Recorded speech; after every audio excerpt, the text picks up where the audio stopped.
Buenos días, amados hermanos. Vamos a iniciar en esta mañana nuestra clase de discipulado, escuela dominical. Estamos transcurriendo en este material que hemos seleccionado de un panorama del Antiguo Testamento y estaremos viendo hoy la clase número 4. Ubiquen sus manuales ahí en la clase número 4 y el nombre de la clase es La Gloria de Dios Manifiesta.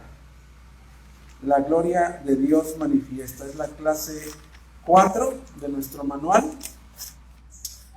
Y antes de empezar, pues vamos a hacer una oración. Que nos acompañen en oración para poner ese tiempo en el Señor y que Dios pueda bendecir su palabra y que Cristo pueda ser glorificado durante la enseñanza en nuestras vidas. Padre, te damos gracias en esta preciosa mañana.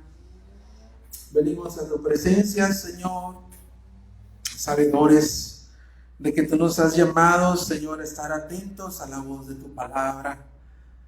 Tu palabra dice, Señor, que la comisión que tú le diste a la iglesia es ir y hacer discípulos a todas las naciones. Y aquí estamos un pequeño grupo de personas que han sido redimidas, salvadas, con el propósito de seguir caminando, Señor, la vida cristiana y ser discipulados. Ayúdanos, Señor, a que estas enseñanzas, Señor, sean para nosotros un estímulo, Señor, para ver a Jesucristo en toda la Biblia, en todo y cada uno de los libros de la Biblia. Ver a Cristo, ver lo que Él hizo en la cruz del Calvario y apropiarnos de esas promesas y hacerlas vivas en nuestras vidas y vivamos para obedecerlas y para que tú seas glorificado en nosotros. En Cristo Jesús. Amén. Ok, hermanos, pues entonces entramos a esta clase número 4. Abre una diapositiva, por ahí está, hijo. Entramos a la clase 4, la gloria de Dios manifiesta. Entramos ya, dejamos el libro de Génesis y estamos entrando al libro de Éxodo. En este libro de Éxodo, pues vamos a estar viendo solamente la mitad del libro. Vamos a ver nada más la mitad del libro, de los capítulos 1 al 19. Ya ubicaron sus manuales, ¿verdad? Ok, yo hice una diapositiva en la forma en que sus manuales están elaborados, su lección, para que la puedan seguir y no perdernos. Bien, pues entonces vemos Éxodo, clase 4, la gloria de Dios manifiesta, y mi manual empieza con una ilustración muy bonita que me agradó, me gustó mucho, que dice que citando a William Shakespeare, no sé si lo pronuncié bien, pero es William Shakespeare, dice que este hombre, que fue un director, dice que el mundo es un escenario y todos los hombres y las mujeres son meros actores. Tomando esta frase de este director, podemos decir o ampliarla hacia la Biblia, que la Biblia presenta un mundo con un escenario creado divinamente para desarrollar la gran historia de la humanidad y su propósito. ¿Cuál es? Mostrar la excelencia y la gloria de Dios. Es decir, que Dios es el director de la obra, ¿no? Dios es el director de la obra, ¿verdad? Dios es el que escribió el guión de la historia y Él es el director y el que la está llevando a su consumación. Me gustó esta introducción que hace el manual.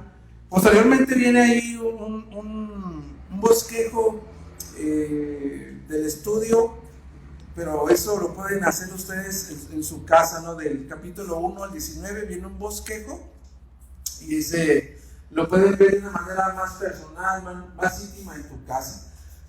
Entramos nosotros al punto número 1. Entraríamos nosotros al punto número 1, que sería la descripción general del Éxodo. Veremos nada más del capítulo 1 al capítulo 19. Y así, a grandes rasgos, ¿de qué se trata esta mitad del libro, del 1 al 19.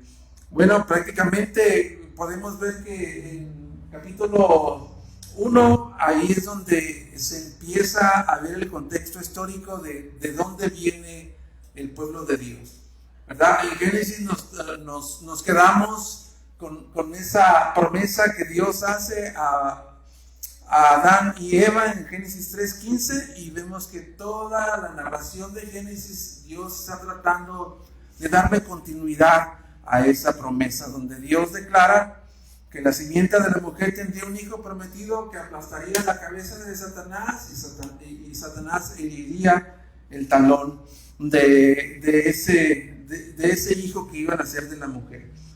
También escuchamos las clases anteriores donde vimos que esta simiente tendría que venir de Abraham, a quien se le hizo un pacto. Ahí nos situamos y entonces entramos ya en el contexto histórico de Éxodo capítulo 1 al 19. Y Dios pues había prometido a Abraham que iba a ser de él una gran nación, un gran pueblo, que iban a poseer una tierra y que se iban a convertir en una gran nación, y que los llevaría a la entrada de la tierra de Canaán, y que iban a ser grandemente bendecidos. Pero al ver nosotros cómo inicia Éxodo capítulo 1, pues sí podemos ver parte de cumplimiento de esa promesa de que iban a ser un pueblo muy grande. Dice la Biblia que entraron 70 personas entraron a Egipto, y salieron miles y miles de personas. Entonces, en cierta manera, en Éxodo se está cumpliendo la promesa de que iba a ser una gran nación, una multitud. Lo están haciendo, pero están creciendo bajo la opresión de Egipto. Entonces, Dios de nuevo entra a la escena para darle continuidad a la promesa, para darle continuidad al pacto que hizo con Abraham. Posteriormente dice que el capítulo 2, versículo 24 al 3:8, vemos nosotros la respuesta de Dios. Vemos nosotros que dice que Dios se acordó del pacto que había hecho con Israel. Entonces tomó a Moisés y le dijo: he escuchado el clamor de mi pueblo, me he acordado de mi pacto y he descendido para librarlos. Entra en la escena Dios a la respuesta de las quejas por estar bajo una dura esclavitud en Egipto. Posteriormente, Dios le revela su plan a Moisés, cómo iba a ser que él les iba a librar. Dios, ¿verdad?, empieza a enviar a Moisés y a Aarón al faraón, y faraón lo que hace es endurecerse cada vez más y más. Entonces Dios, ¿qué es lo que empieza a hacer? Dios empieza a mandar una serie de plagas. ¿Cuántos recuerdan las plagas? Menciónenme una por lo menos. Las ranas.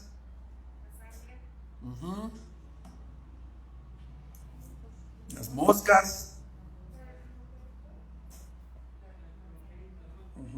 Los piojos, las tinieblas, las langostas. Son 10 plagas las que Dios estuvo mandando continuamente a Egipto, y lo único que provocó en el corazón de Faraón fue endurecerse aún más. Dice que se endureció aún más, y ahora sí que la plaga final, que fue pues prácticamente la prórroga para que Faraón se arrepintiera, no tuvo una postura de arrepentimiento, y Dios manda la plaga de la muerte de los primogénitos.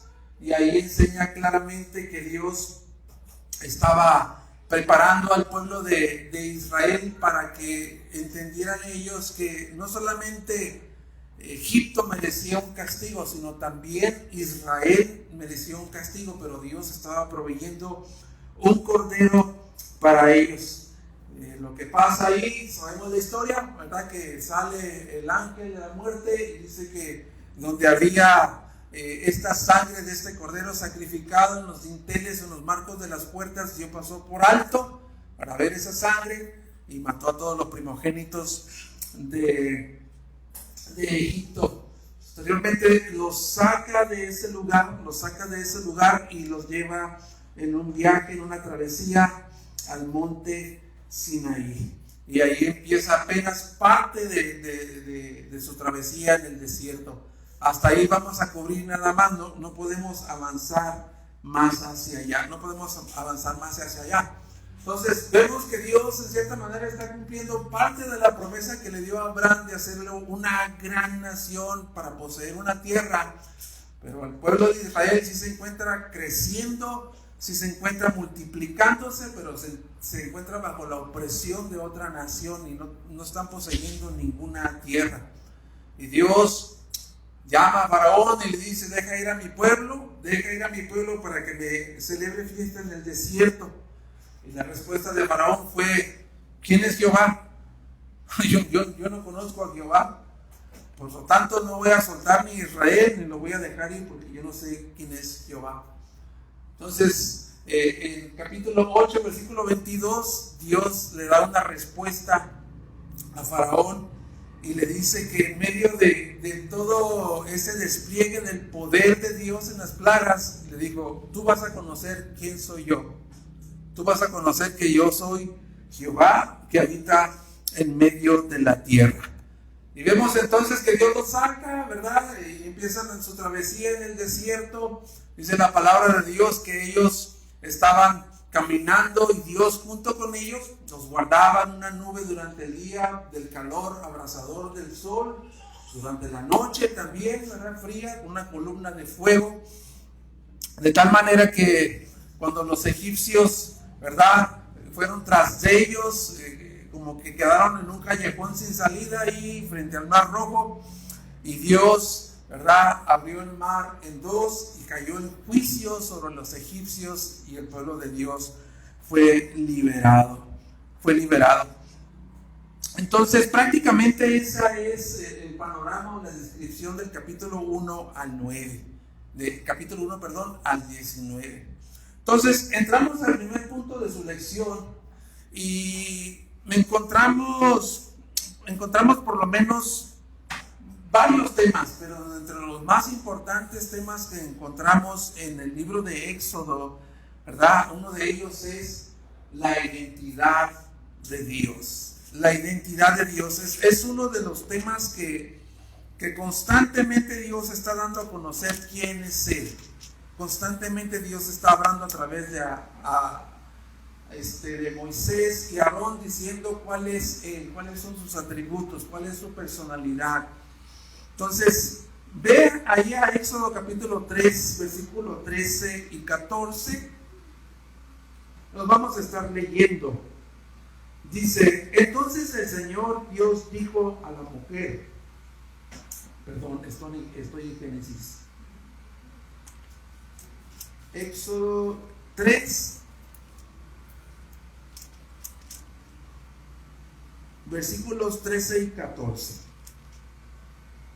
Entonces Moisés dijo a Dios: si voy a los israelitas y les digo, el Dios de sus padres me ha enviado a ustedes, tal vez me digan, ¿cuál es su nombre? ¿Qué les responderé? Y dijo Dios a Moisés: yo soy el que soy. Y añadió: así dirás a los israelitas, yo soy, me ha enviado a ustedes. Yo soy. ¿Qué significa esta palabra yo soy? Bueno, el significado de esta palabra, hermanos, quiere decir que Dios es el que es. Dios es el que es, el que fue, el que es y el que será. Dios es autosuficiente, autoexistente, y Dios revela ser el gobernante libre y soberano del universo. Eso es lo que significa yo soy, el que fue, el que es y el que será. Ese nombre de Dios está prácticamente abarca los tres tiempos, de pasado, presente, futuro. Es el que existe, es el que siempre ha existido, el que habita en la eternidad. Ese es Dios, el yo soy. Ese es Dios, yo soy. Entonces, este nombre se da a conocer Dios a Abraham, se le da a conocer a Faraón y se le da a conocer al pueblo de Dios que fue redimido de Egipto. También se le conoce a Dios como el Dios de pactos, el Dios de pactos. ¿Se acuerdan que cuando en el libro de Génesis vemos que Dios llama a Abraham y después cuando empieza Abraham a salir a la tierra que Dios le prometió, le iba a mostrar? Vemos que Dios en el capítulo 15 de Génesis, Él hace un pacto con Abraham, pero es un pacto de un solo lado, no es un pacto entre Dios y los hombres, sino es un pacto con Dios mismo, no es un pacto bilateral entre dos personas. Lo hizo de la manera en la que lo hacían la cultura antigua de poner animales y destazarlos y pasar enfrente de ellos. Recordamos la enseñanza, creo, de David o Adolfo, no recuerdo quién fue, ¿verdad? Donde Dios se paseó con esos animales, una llama de fuego, haciendo pacto con él mismo, porque Abraham pues había caído en un profundo sueño, ¿no? Entonces Dios hizo un pacto con sí mismo, por eso él mismo se llama el Dios de pactos. El Dios de pactos, él dijo: mira, la nación que yo voy a amar, Abraham, va a ser un pueblo muy grande, pero va a ser oprimido tantos años en una tierra. Entonces, no, la Biblia dice que Dios se acordó de su pacto que había hecho con Moisés, con Abraham, perdón. Pero esa palabra que dice que Dios se acordó del pacto, no quiere decir que Dios se le olvidó, ¿no? Sino que Dios solamente estaba a la espera de que Israel cumpliera la parte de su pacto, que fuera crecer y estar en una nación oprimida para posteriormente Dios librarles. También se le conoce a Dios, ¿verdad?, en este libro de Éxodo como el Dios que es absolutamente supremo, al Dios que es soberano, que tiene la autoridad absoluta sobre todo lo creado, porque Él creó el universo. Él es el que nos sustenta, el que lo creó y el sustentador del universo. Hay un versículo que dice: mi consejo prevalecerá y haré todo lo que yo quiero. Dios es el que en su soberanía decide las formas, los tiempos, los planes, bajo su criterio, porque Él es el Dios supremo, soberano. El gran guerrero, ahí encontramos este nombre que se le da a Dios, que dice Moisés, una vez que ve los prodigios que Dios hace para librarlos de Egipto, de la esclavitud de Egipto, y rumbo a su trayectoria al desierto, Moisés pues es inspirado por Dios para cantar a un canto de agradecimiento, y en ese canto hay una frase que dice que Dios es varón de guerra. Dios es varón de guerra. Es como este canto que está en el capítulo 15, es como el cántico de los redimidos, el cántico de los redimidos de la esclavitud. Jehová, varón de guerra. Hasta inclusive algunos de nosotros hemos cantado ese canto, ¿no? Creo que aquí nunca lo hemos cantado, o una o dos veces creo que lo hemos cantado, donde dice: echó a la mar. ¿Se acuerdan de ese canto? Jinete y caballo. Hasta nosotros cantamos ese canto que Moisés fue inspirado. Y también vemos pues a Dios como el proveedor, aderezando mesa en medio del desierto donde no había absolutamente nada. Dios les dio de comer, Dios les dio de beber.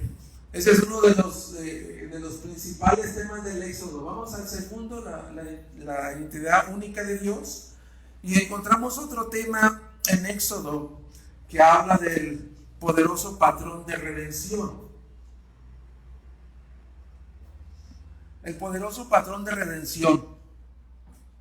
Y por lo menos hay tres aspectos de este patrón de redención que se puede observar en el libro de Éxodo. El primero es el problema.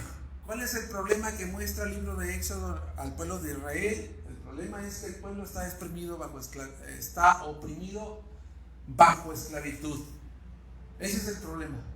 ¿La solución cuál es? Dios tiene que salvar a su pueblo, librarlo de su juicio por medio de un sacrificio. 3. El tercero es el resultado, que es Dios dirige al pueblo hacia la tierra prometida, donde pueden adorarle y tener comunión con Él. Entonces, vemos ahí plasmado estos 3 aspectos en el libro de Éxodo: un problema, una solución y un resultado. Israel es rescatado entonces de la esclavitud. ¿Con qué propósito? ¿Con qué propósito es rescatado Israel de la esclavitud? Con el propósito de adorar a Dios, de servir al Señor. Entonces, vemos esto que enseña el libro de Éxodo. Y es importante, yo creo que esta parte, este punto del problema, la solución y el resultado, yo creo que es una clave para nosotros para entender el libro de Éxodo. Es una clave, porque estos temas serán una y otra vez mencionados en toda la Biblia. Por eso es importante esta parte de este libro de Éxodo: problema, la solución y el resultado. Estos 3 aspectos de la redención los vamos a ver repetirse una y otra vez en toda la Biblia. Y obviamente, pues, porque conocemos ya la historia, la tenemos clara. La mayor expresión de lo que el Éxodo prefiguraba en el ministerio de Cristo es precisamente eso. Cristo vino porque había un problema, Él era la solución, nos rescató a nosotros igual y hay un resultado. Vamos a ir a Tito 2:14. Ahí en tu Biblia, hermano, busca Tito, a la carta a Tito 2:14.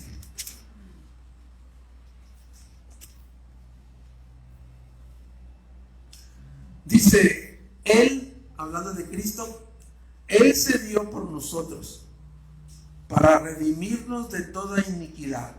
Ahí está el problema, ¿verdad? El problema es el pecado. Ellos están bajo la esclavitud, ¿verdad? Pero lo que enseña el libro de Éxodo, en todo lo demás de la Biblia que trata la Biblia, es que nosotros también estábamos bajo la esclavitud de pecado, igual que ellos. Ellos, igualmente que Egipto, merecían ser castigados, igual que los egipcios, porque eran pecadores igual que ellos. Pero Dios proveyó un sacrificio, que es el Cordero de la Pascua, el Cordero Pascual. Entonces, el versículo, volviendo a Tito 2:14, dice: Él se dio por nosotros para redimirnos de toda iniquidad. Ahí está nuestro problema, ¿verdad? De toda iniquidad, y purificarnos para sí un pueblo para posesión suya, celoso de buenas obras. Ahí está el resultado. ¿Cuál es el resultado? Que nosotros adoremos a Dios en agradecimiento, que nosotros sirvamos a Dios en agradecimiento. Entonces ahí se ve en Tito 2:14, ahí se ve esos aspectos del patrón de la redención. Cristo, ¿verdad?, vino a liberarnos de la opresión de la esclavitud. Él fue el sacrificio, ¿verdad?, para que nosotros fuésemos perdonados. Y el resultado es que nosotros, como dice acá abajo, el verdadero acontecimiento histórico del Éxodo era para prepararnos para Cristo, ver nuestra propia esclavitud del pecado y adorar y agradecer a Dios por rescatarnos. Entonces es esta parte que se repite una y otra vez, este patrón de la redención en el libro de Éxodo, en el resto de la Biblia. Vamos al punto 3.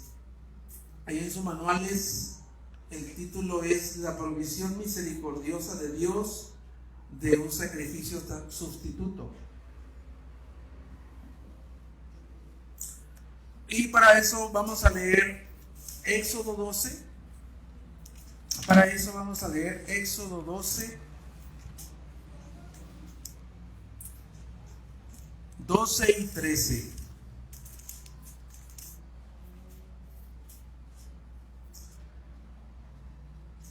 Éxodo 12, 12 y 13 dice: porque esta noche pasaré por la tierra de Egipto y heriré a todo primogénito en la tierra de Egipto, tanto de hombre como de animal. Ejecutaré juicios contra todos los dioses de Egipto, yo el Señor. La sangre les será a ustedes por señal en las casas donde estén. Cuando yo vea la sangre, pasaré de largo, y ninguna plaga vendrá sobre ustedes para destruirlos, cuando yo hiera la tierra de Egipto. Entonces, vemos que esta es la última plaga que azotó a Egipto, que mató todos los primogénitos de Egipto. Entonces, aquí cabe señalar de nuevo, y creo que va a ser repetitivo en esto, es de que al igual manera que los egipcios necesitaban ser castigados por sus pecados, también los israelitas, también ellos eran igual de pecadores que los de Egipto. Pero la diferencia está en que Dios tomó a este pueblo, lo escogió para sí y les proveyó este cordero, ¿verdad?, de Pascua, que les ayudó a librarse del juicio de Dios, a través de un sacrificio de un cordero sustituto. Entonces, vemos también que esto nos enseña la gracia de Dios en la Pascua. Dios trae juicio, ¿verdad?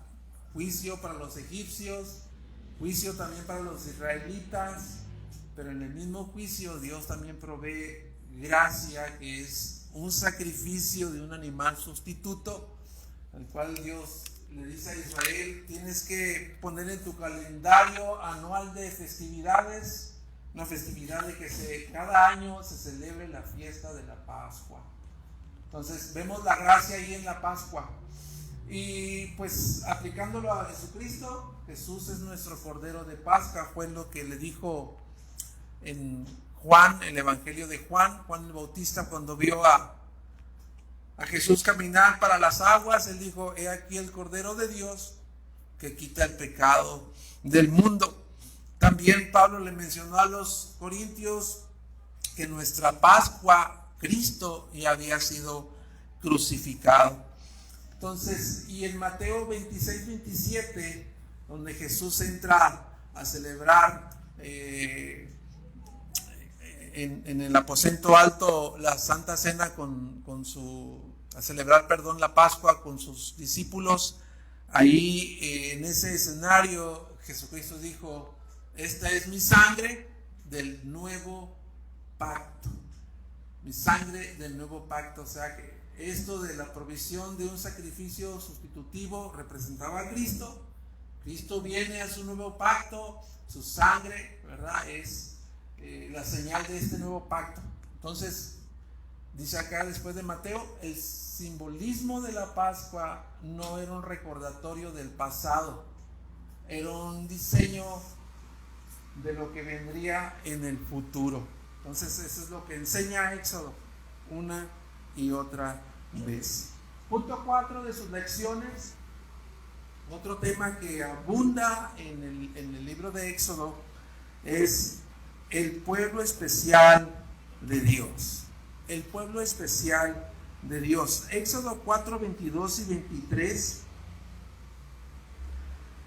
Esta declaración que Dios le hace al faraón muestra el corazón paternal de Dios hacia un pueblo que se rebeló contra él, pero revela un corazón paternal de Dios. 4, 22, 23 dice: y te he dicho, deja ir a mi hijo para que me sirva. pero te has negado a dejarlo ir, por tanto mataré a tu hijo y tu primogénito. Entonces Dios llama, ¿verdad? Jehová llama al pueblo de Israel su hijo, su primogénito. Y en el capítulo 19 de Éxodo,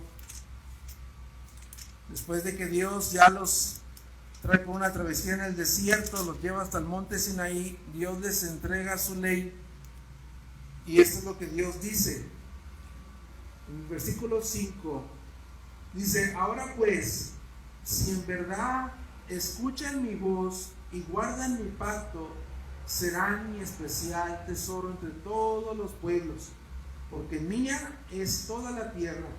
Ustedes serán para mí un reino de sacerdotes y una nación santa. Estas son las palabras que dirás a los israelitas.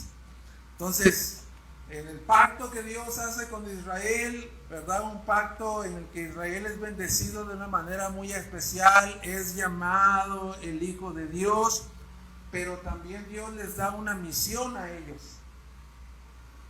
Dios también les da una misión a ellos, y ellos tendrían que ser una nación santa, una nación de sacerdotes, para que las demás naciones o pueblos paganos pudiesen ver que esta nación representaba al Dios verdadero, como el pueblo del pacto que Dios hizo con ellos. Y hay ahí un bosquejito en su manual donde está, pues ahí es descrita la narración de los acontecimientos de cuál fue la conducta del pueblo de Israel, que fue todo lo contrario, ¿no? Hay una pregunta ahí que dice: ¿qué tan bien representó Israel a Dios como hijo suyo? ¿Recuerdan la travesía en el desierto? Una y otra vez en ese bosquejo que tienen ahí en su manual, vemos que una y otra vez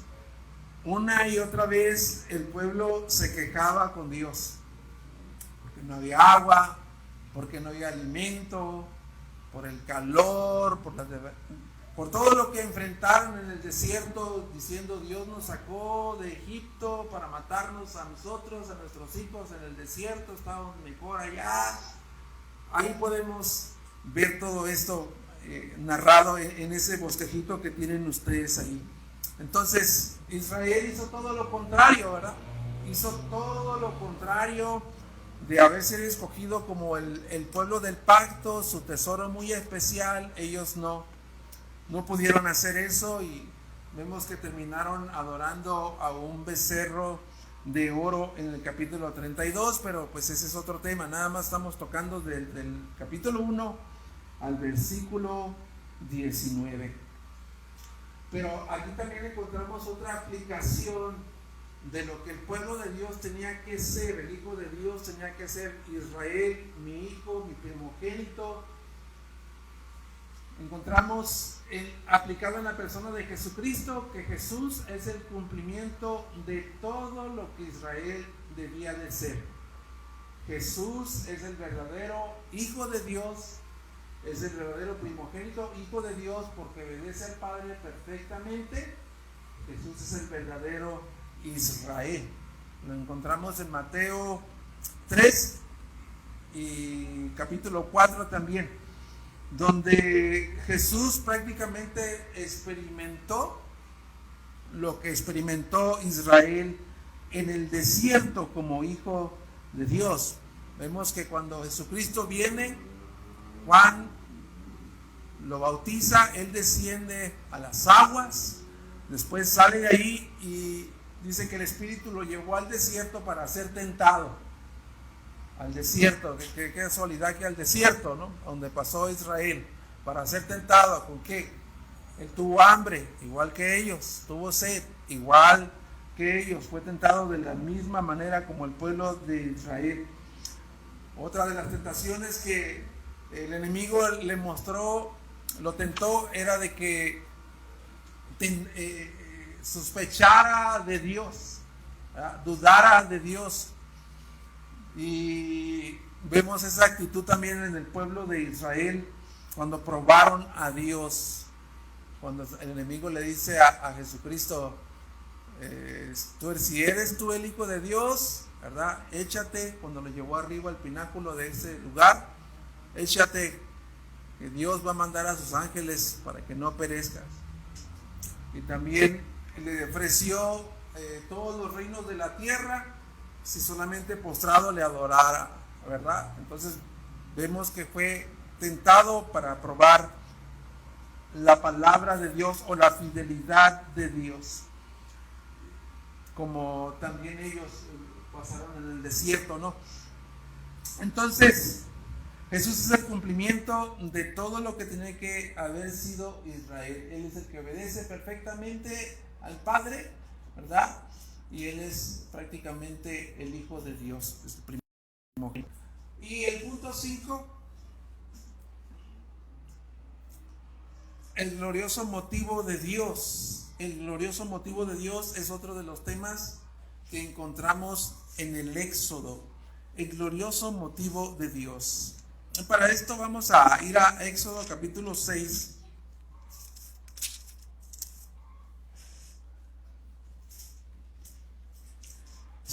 Versículo 7. Dice: los tomaré a ustedes por pueblo mío, y yo seré su Dios. Sabrán que yo soy el Señor, su Dios, que los sacó debajo de las cargas de los egipcios. Los tomaré por mi pueblo y seré vuestro Dios, dice Dios. Uno de los propósitos gloriosos entonces es mostrar quién es Dios. Ese libro de Éxodo una y otra vez está tratando de demostrar quién es Dios. 14 veces Dios está haciendo esta pregunta, 14 veces Dios está respondiendo quién es Él, 14 veces está dando a conocer, ¿verdad?, cuál es su carácter. Entonces el propósito de este libro es exaltar a Dios. Como le dijo a Faraón, tú vas a conocer que yo soy Dios sobre toda la tierra. Entonces ese es el propósito del libro de Éxodo, mostrar quién es Dios. El propósito de las plagas, el propósito del juicio de Egipto y el endurecimiento del corazón de Faraón es mostrar la gloria de Dios. Todo ese es el propósito, mostrar la gloria de Dios. Para cerrar, el propósito central entonces de estos capítulos del 1 al 19 es la autoglorificación de Dios. Ese es el propósito. Dios esperó, ¿verdad?, su tiempo, sus formas, su criterio para hacer un despliegue de su gloria, como dice la introducción, para dar a conocer quién es Él, para demostrar su poderío, para dar a conocer que Él es el Dios portentoso, de milagros, prodigios. Ese era el propósito en el libro de Éxodo, y esperó que el pueblo de Dios, ¿verdad?, creciese, fuese cautivo en Egipto, ¿verdad?, para que Él se acordara de su pacto. Simplemente estaba esperando que Israel hiciera su parte para mostrarse a Israel y decirle: tú eres el pueblo con el cual yo he hecho un pacto, tú eres mi hijo. Y darle continuidad a la promesa de Génesis 3:15 y al pacto que hizo con Abraham y con todos los patriarcas, ¿verdad? Ese fue el propósito de Dios. Dar a conocer quién es Jehová, mostrar la obra de Dios. ¿Y de qué manera podemos aplicarlo entonces nosotros a nuestras propias vidas? Todo lo que leemos en esos capítulos del 1 al 19.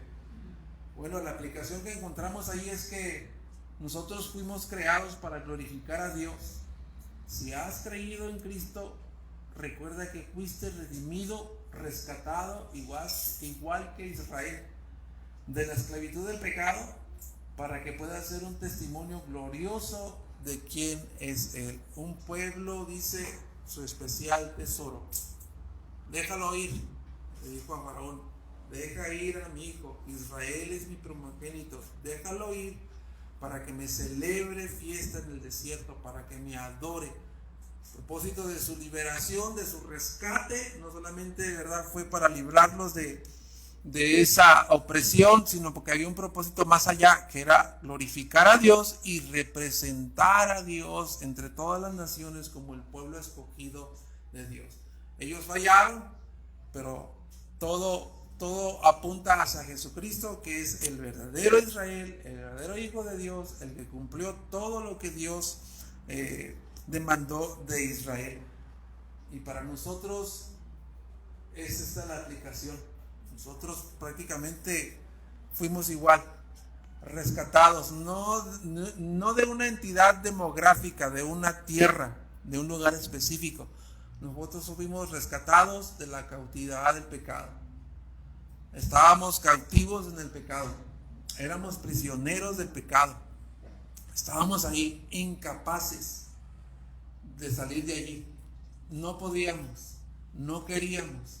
Dios se mostró a través de Jesucristo, envió a Jesucristo, y así como Egipto merecía ser castigado igual que Israel, nosotros merecíamos ser castigados, pero Dios ofreció su cordero, su sacrificio sustituto. Entonces, ¿cuál debería ser mi respuesta, no? ¿Cuál debería ser mi actitud de haber conocido a Dios en Jesucristo como mi suficiente Salvador y Señor? Pues glorificarle a Él, porque Él quiere que yo sea como un representante del poder de Dios, del poder del Evangelio, que sea yo, como dice la Escritura, un embajador de Cristo, luz a las naciones, sal de la tierra. Ese es el propósito. Y culminamos con Apocalipsis capítulo 1, versículos 5 y 6. Aquí también vamos a encontrar este patrón de redención, donde hay un problema, hay una solución y también hay un resultado. Apocalipsis 1, 5 y 6. Dice, recuerda por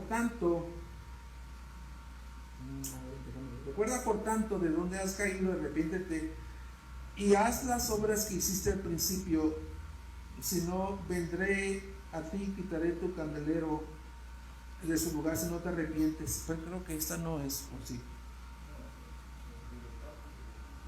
No, ando mal, ¿verdad?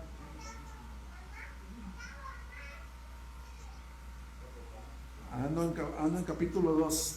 Capítulo 1, versículos 5 y 6. Ajá. Y de parte de Jesucristo, el testigo fiel, el primogénito de los muertos y el soberano de los reyes de la tierra, al que nos ama y nos libertó. Ahí está. Al que nos ama, ahí muestra el carácter de Dios. Carácter de Dios. Al que nos ama y nos libertó. El problema, ¿de dónde nos libertó? De nuestros pecados, con su sangre. Ahí está el sacrificio sustituto. E hizo de nosotros un reino. Ahí está el propósito. Igual que Israel, un reino de sacerdotes para Dios, su Padre. A Él sea la gloria y el dominio por los siglos de los siglos. Amén. Entonces, ahí se encuentra el propósito, ¿verdad?, de nuestra redención, el propósito plasmado en Éxodo. Bueno, hermanos, después de esta lección, pues vamos a terminar orando para que después puedas tener un tiempo ahí antes de iniciar el servicio. Padre, te damos gracias en esta mañana, Señor. Gracias por esta lección. Gracias por esta lección, Señor, que tú muestras en ella la gloria manifiesta del Dios que tú eres, Señor. Tú eres el gran yo soy, el Dios autoexistente, el Dios autosuficiente, el supremo Rey de todo el universo eres tú, Señor. Gracias. Gracias, Señor, porque de esta misma manera en que este pueblo conoció la majestad de tus prodigios con estas plagas, hiciste un despliegue, Señor, de tu poderío. De esta manera nosotros, Señor, nos has rescatado de nuestros delitos, de nuestros pecados, nos diste vida y trasladaste nuestro castigo a este Cordero sustituto que recibió el castigo por nuestros pecados. Y por su gracia nosotros hemos sido salvos y ahora somos considerados, Señor, como tu pueblo. Pedro lo dijo, mas vosotros sois nación santa, pueblo escogido, real sacerdocio, para que anunciemos las virtudes de aquel que nos llamó de las tinieblas a su luz admirable. Padre, permite que nosotros podamos ser impactados por estas verdades.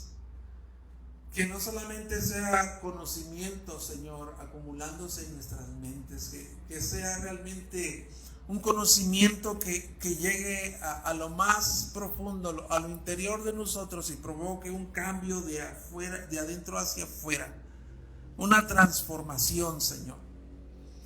De tal manera, Señor, que como termina esta lección,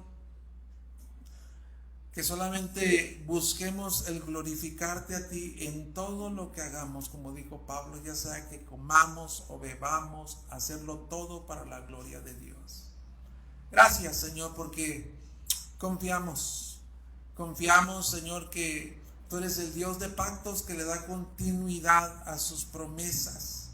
Y nosotros estamos aquí en un proceso de santificación, el cual día con día tú trabajas, día con día tú estás obrando para perfeccionar tu obra en nosotros, mostrar a Cristo a través de nosotros.